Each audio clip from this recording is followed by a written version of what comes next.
Hi மக்களே, நாங்கள் இப்போ எங்கே போகிறோன்னா விஜய் பார்க்க. ஆமாம், திருப்பூருக்கு விஜய், அதாவது எங்கள் வீட்டு பக்கத்தில் 1 கிலோமீட்டருக்குள்ளே தான் விஜய் வர்றாங்களாம். அதனால் நான் போய் பார்க்க போகிறேன் மக்களே. நான் எந்த தலைவர் வந்தாலெல்லாம் இப்படிலாம் போக மாட்டேன். ஆனால் எனக்கு விஜய் பிடிக்கும். அதனால் நான் போய் கூட்டம் இல்லைன்னா ஒரு வாரமாக இருந்து பார்த்துட்டு வருவோம். கூட்டம் இருந்துச்சுன்னா கூட்டத்தை பார்த்துட்டாது ஓடி வந்துடலான்ட்டு இருக்கேன். அதனால் கிளம்புறேன். என் பையனுக்கு விஜய் தான் பிடிக்குமா. என்ன கார்த்தி? அதனால் இங்கே வருங்க, தண்ணியெல்லாம் எடுத்து வச்சுட்டு கிளம்புறான். ஒரு பாட்டில் தண்ணி. இதில் என்ன வச்சுருக்கா? தண்ணி. எதுக்கு? குடிக்க. ஓ, தாகம் வேறு அடிக்கணும் உனக்கு. சத்தியமாக ஃபேன் இல்லாமல் இருக்க முடியல. வெளில எப்படி தான் போகிறேன்னு தெரில. ஆனால் இதில் ஒரு ப்ளஸ் பாயிண்ட், குடிக்கிற தண்ணி எல்லாம் ஆவியாகி வியர்வையாகி வெளியே வந்துடும். விஜய் பற்றி என்ன சொல்ல போகிறா? சல்யூட்டா? சரி சரி சரி.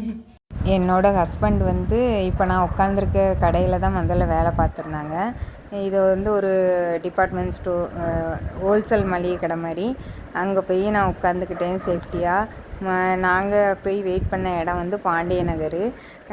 ஃபுல்லாக நான் போகும்போது அந்தளவுக்கு கூட்டம் இல்லை. ஆனால் நிறைய பேர் நடந்து போயிட்டே இருந்தாங்க.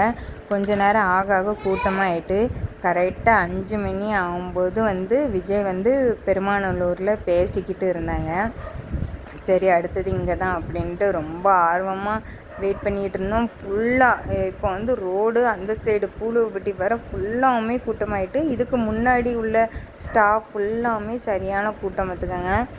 அதுக்கப்புறம் பார்த்தா 5:15 ஆயிடுச்சு. விஜய் அப்படியே பெருமாநல்லூர் வழியாகவே அனுப்பி விட்டுட்டாங்க அப்படின்ட்டு சொல்லிட்டாங்க. எனக்குன்னா பெரிய டிசப்பாயின்மெண்ட் ஆகிப்போச்சு மக்களே. இருந்தாலும் இவ்வளோ கூட்டம் வருமாங்கிற மாதிரி எனக்கு தோணுச்சு. ஏன்னா பாண்டியநகருக்கு முன்னாடி ஸ்டாப் அண்ணா நகர், அப்புறம் கூத்தம்பாளையம், அதுக்கப்புறம் கணக்கம்பாளையம், எல்லா பக்கமும் இதே அளவுக்கு சரியான கூட்டம் ஃபுல்லாகவுமே.